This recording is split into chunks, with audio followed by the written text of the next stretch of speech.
Thanks for joining us tonight. 12 News is your local election headquarters. Thousands of Rhode Islanders have already cast their ballots for the midterms. And local candidates were still out this weekend making a final push to get Rhode Islanders to the polls. That's how both incumbent Dan Mckee and his political rival Ashley Kalus spent the weekend.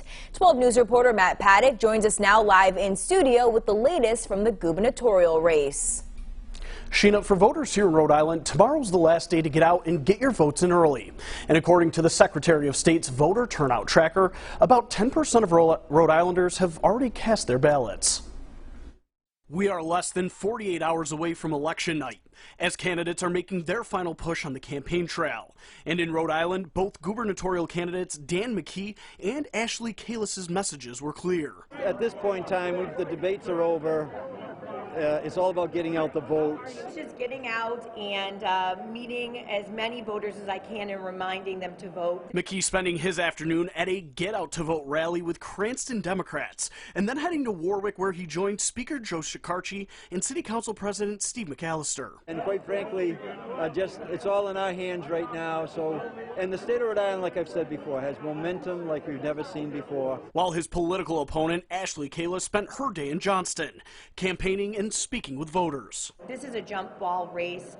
The Democrat Governors Association came in the last minute and put in about $250,000 to try to save Dan Mckee. In Rhode Island, Monday is the final day for voters to cast their ballots early. And according to the Secretary of State's voter turnout tracker, over 80,000 Rhode Islanders have already cast their vote. Something 12 News political analyst Joe Fleming says could spell good news for Democrats. 2 years ago, that went very heavily for the Democrats in the state of Rhode Island.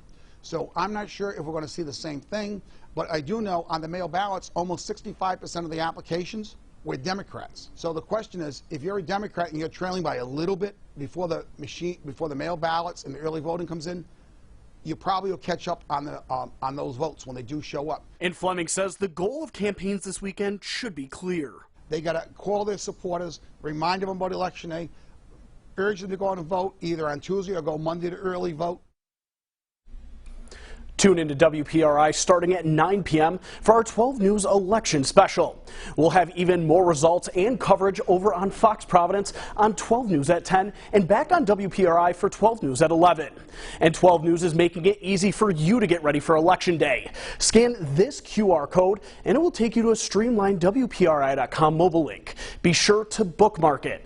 You can find out where you can vote and when, how you can get a sample ballot, and resources so you can research the candidates. It's all on WPRI.com and the 12 News app.